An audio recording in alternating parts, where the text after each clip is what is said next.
Tonight's tale begins. The rain hadn't stopped for 2 days straight. It poured like judgment, hard, cold, endless. The streets of the city were drowned in noise and flashing lights.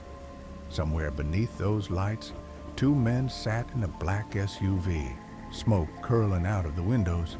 Riz and Jake, born in the slums, raised by the streets, and now filthy rich from doing things better left unsaid. They weren't gangsters, not exactly.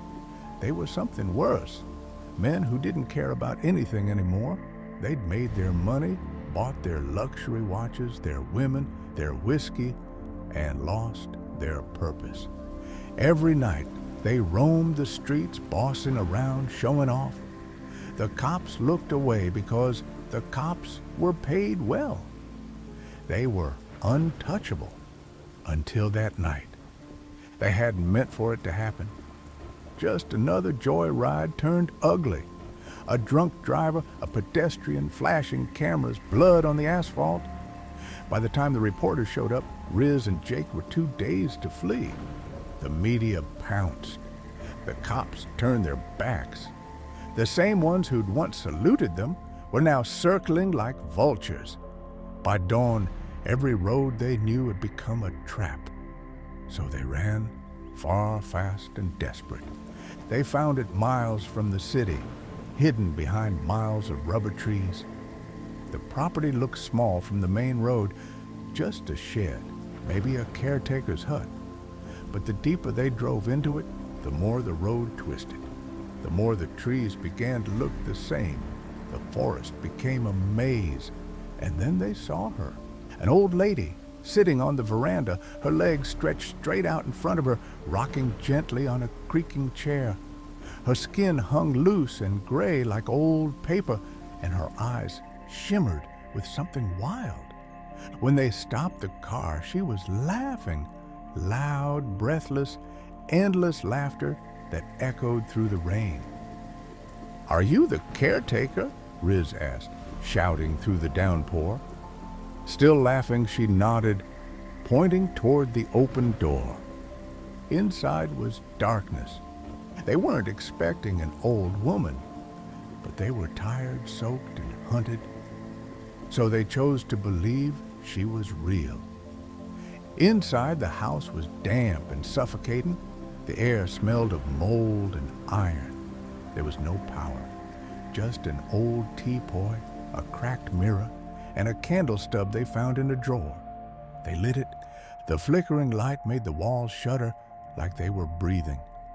"Old lady's nuts," Jake muttered, pouring liquor into 2 glasses. "Keeps laughing like a hyena out there." Riz didn't reply. The rain was too loud. The candle flame danced in the draft, and the laughter seeped through the cracks in the wood. Muffled, distorted, constant. They drank. They tried to laugh it off. They told stories about the city, about the money, about women who screamed their names, but the house swallowed their voices like it was hungry. After an hour, Jake stood up. "I'll get us some water," he said, taking the jug from the shelf and disappearing toward the kitchen. Riz walked to the front door, staring at the storm outside.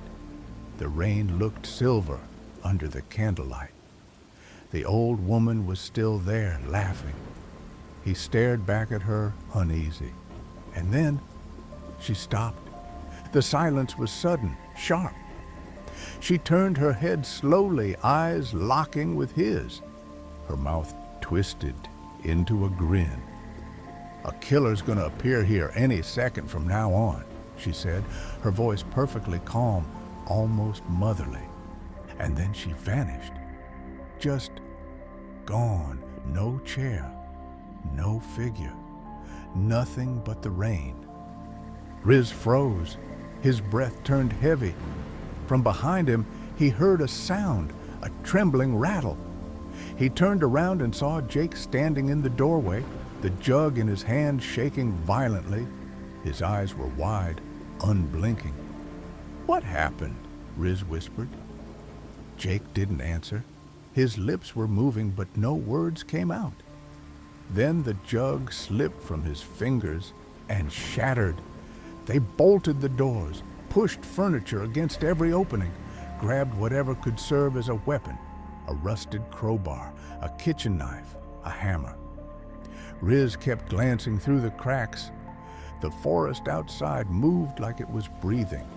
Every sound, wind, branches, water, sounded like footsteps. Jake sat in a corner, muttering to himself, his eyes darting everywhere. "Maybe she meant you," he said suddenly. "What?" "The killer. Maybe it's you." Riz laughed nervously. "You're drunk, man." But there was something in Jake's eyes, something unrecognizable, a look that made Riz grip the crowbar tighter. They stayed awake as long as they could, the candle burning low. Every few minutes, one of them would jump up and check the peephole, convinced they'd seen something move outside. Finally, exhaustion won. They fell asleep, sitting at the table, weapons still in their hands. When Riz opened his eyes again, the candle was gone. The house was pitch black, the storm still raging. Something was wrong. He could feel it in his skin. He turned to his side. Jake was slumped forward, his head on the table, except his head wasn't whole anymore. It was split clean down the middle, blood pooling beneath him like spilled ink. Riz screamed, stumbling backward, knocking over the chair. The air reeked of iron. He turned toward the door. The locks they'd bolted were now outside the door, as if someone had turned the whole structure inside out. He banged on the door, kicked it until the hinges gave way, and ran into the rain. He ran and ran, his breath tearing his chest apart. Every path looked the same, trees, mud, shadows. But no matter which way he turned, he ended up back in front of the house. Every single time. He screamed until his voice cracked. Lightning flashed, revealing the fallen tree in front of the veranda and the chair rocking empty in the wind. There was no sign of the old lady, but faintly, beneath the thunder, he heard it. Laughter. Not from outside, from inside the house. He didn't want to go back, but the rain was merciless, stabbing like needles. His soaked clothes clung to him, heavy, cold. So he went back in. The body was gone, but the blood was still there. Riz tried to convince himself he was hallucinating. The candle, the laughter, the maze, all of it. He barricaded the doors again, nailed planks over the windows. He sat in the same chair where Jake had died, clutching the crowbar. Time passed strangely. He couldn't tell if it was hours or minutes. Then came the knock. 3 soft taps. From inside the kitchen, he stood up slowly. The crowbar trembled in his grip. The door to the kitchen creaked open, and there, silhouetted by lightning, stood a man holding an axe.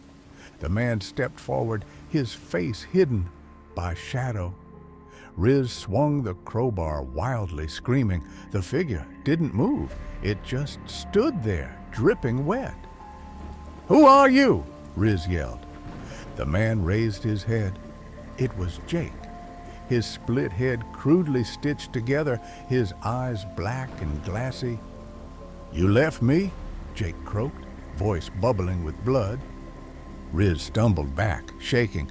No, you were dead." Jake took another step. "She said a killer would come. You didn't wait long enough to see who." Riz backed against the wall. "Stay away from me." The laughter started again, high-pitched, endless, from everywhere, from inside his head. He turned to run, but found the old lady standing behind him, her legs straight, her mouth split open in a grin far too wide. Her eyes were white, empty. "You killed him," she said, voice overlapping with Jake's. "You killed him in your sleep. You just forgot." The world spun. His head pounded. He looked down. His hands were soaked in blood, his crowbar sticky, red. Jake lunged at him with the axe. Riz swung back. The candle flared. The room filled with screams and thunder, and then silence. When the rain finally stopped, the sun never rose. The house was quiet. 2 chairs on the veranda rocked gently in the wind. The old woman was there again, laughing softly to herself, her face turned toward the forest. Inside, 2 bodies sat slumped at the table, both identical, both with split skulls. In the mirror opposite them, their reflections smiled, and deep in the rubber plantation, the maze waited, ready for its next visitor, because every time someone tries to leave, the house simply laughs them back in. If you survived this story, leave a like so I know you're still here. Subscribe and share this so others know what waits in the dark.